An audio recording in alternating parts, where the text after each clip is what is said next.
आप सभी को मेरा नमस्कार। द ज्ञान गंगा में आपका स्वागत है।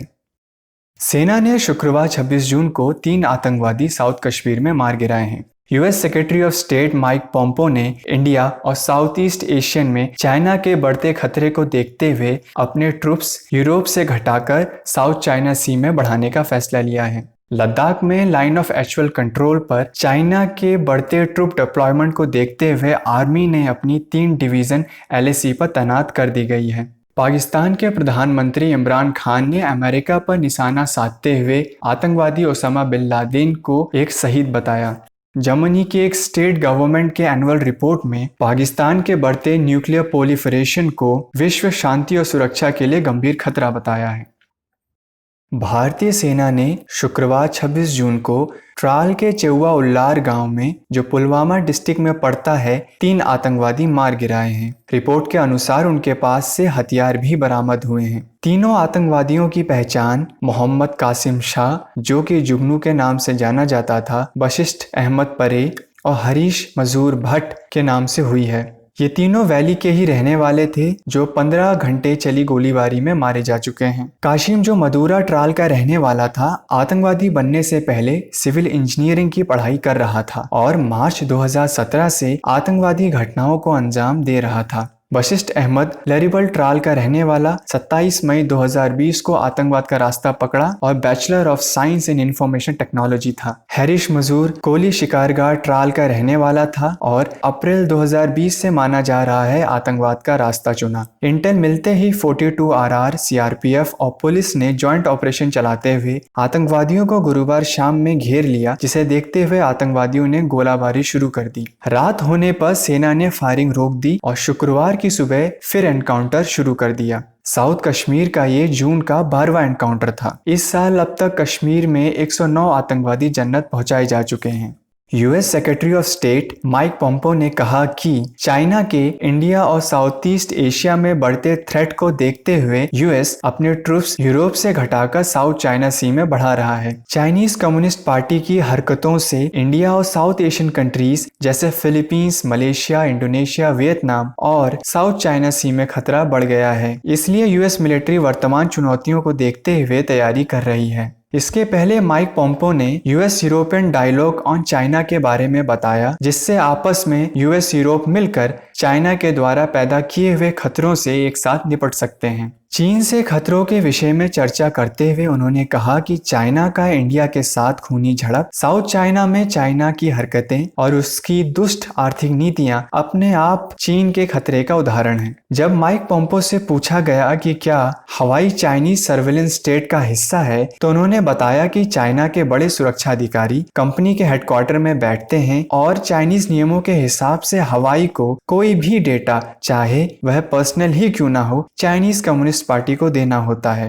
उन्होंने कहा कि उनके पास कई सबूत हैं, पर पब्लिक में बता नहीं सकते। आर्मी ने अपनी 3 डिवीजन LAC पर तैनात कर दी है। साथ ही में आर्मी ने T-90 भीष्म टैंक को ईस्ट लद्दाख में तैनात कर दिया है। 3 डिवीजन यानी कि लगभग 40,000 सैनिक अब लद्दाख बॉर्डर पर बढ़ा दिए गए हैं। चाइना को देखते हुए भारत ने भी अपने एक्लेमेटाइज्ड ट्रूप्स और हैवी वेपनरी को डेप्सांग बल्ज, जो कि एक स्ट्रेटेजिकली इंपॉर्टेंट एरिया है 16,000 की फीट की ऊंचाई पर, उसकी सुरक्षा के लिए बढ़ा दिया है। चाइना ने शक्ति प्रदर्शन करते हुए 10,000 ट्रूप्स, टैंक और आर्टिलरी गन, जो कि 4th मोटोराइज्ड इन्फेंट्री डिवीजन और 6th मैकेनाइज्ड इन्फेंट्री डिवीजन से हैं, LAC के पास तैनात कर दिया है। लद्दाख स्काउट्स और ITBP की एडिशनल बटालियन को तैनात किया गया है भारतीय सेना द्वारा। सोर्सेस का कहना है कि ट्रूप्स जो माउंटेन वॉरफेयर में ट्रेंड हैं, पूरी तरह से तैयार हैं किसी भी चुनौती से लड़ने के लिए। वायुसेना के लड़ाकू विमान लगातार लद्दाख के ऊपर एयर पेट्रोलिंग से चीन को एक कड़ा संदेश दे रहे हैं। साथ ही विश्व की सबसे ऊंची air strip DBO advance landing ground, जो कि 16,614 फीट की ऊंचाई पर है, उस पर इंडियन एयरफोर्स लगातार AN-32 और C-130J सुपर हरकुलस से उड़ान भर रही है। पाकिस्तान के प्रधानमंत्री इमरान खान एक बार फिर अपनी हरकतों से सुर्खियां बटोर रहे हैं। इमरान खान ने पार्लियामेंट में आतंकवादी ओसामा बिन लादेन को शहीद बताया और कहा कि पाकिस्तान को कभी भी अमेरिका के द्वारा चलाया गया वॉर ऑन टेरर में भाग नहीं लेना चाहिए था। एक हुआ जी, ओसामा बिन लादेन को इन्होंने अमेरिकन ने आके एबटाबाद में मार दिया। शहीद कर दिया।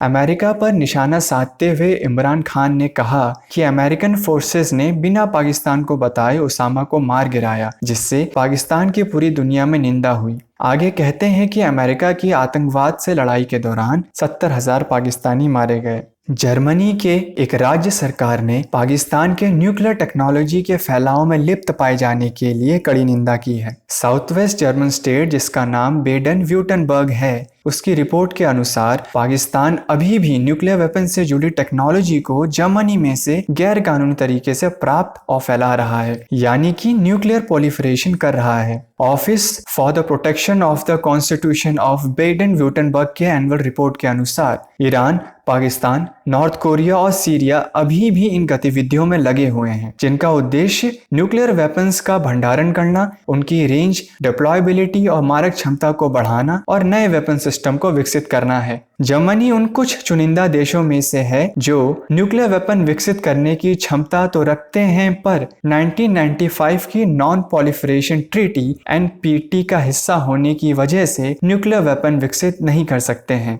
यह रिपोर्ट बीते एक वर्ष में हुए न्यूक्लियर प्रोलिफरेशन की जानकारी देती है, जो जून 16 को प्रकाशित की गई, जिसमें बताया गया कि जर्मनी, जो कि one of the leading industrial nation है और कई अहम हाईटेक कंपनीज का गढ़ है, गैर कानूनी न्यूक्लियर वेपन टेक्नोलॉजी को चुराने वाले देशों के निशाने पर बना रहता है। पाकिस्तान हमेशा से ही न्यूक्लियर प्रोलिफरेशन के लिए नजर में रहा है। 2004 में पाकिस्तान के बड़े न्यूक्लियर साइंटिस्ट AQ खान ने कबूला था कि पाकिस्तान का विश्व में, खासकर नॉर्थ कोरिया में, न्यूक्लियर वेपन से जुड़ी अहम टेक्नोलॉजी को फैलाने में हाथ रहा है। इस रिपोर्ट ने इस बात पर भी जोर दिया कि इन देशों ने मौजूदा निर्यात नियमों और पाबंदियों को धोखा देने के लिए नए तरीके खोज निकाले हैं। ये कुछ ऐसी कवर कंपनीज के द्वारा ऐसे वस्तुओं का यूरोप और जर्मनी से आयात करती है जिनका दो तरह से इस्तेमाल किया जा सकता है, किसी आम टेक्नोलॉजी में या न्यूक्लियर वेपन बनाने में।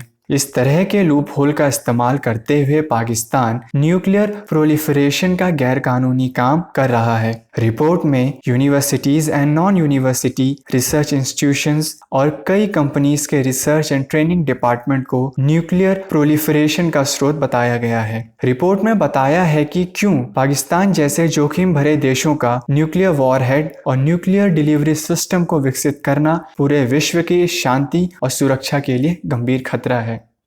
Thank you for watching. आगे ऐसी ही खबरें जानने के लिए please like, share and subscribe. जय हिंद।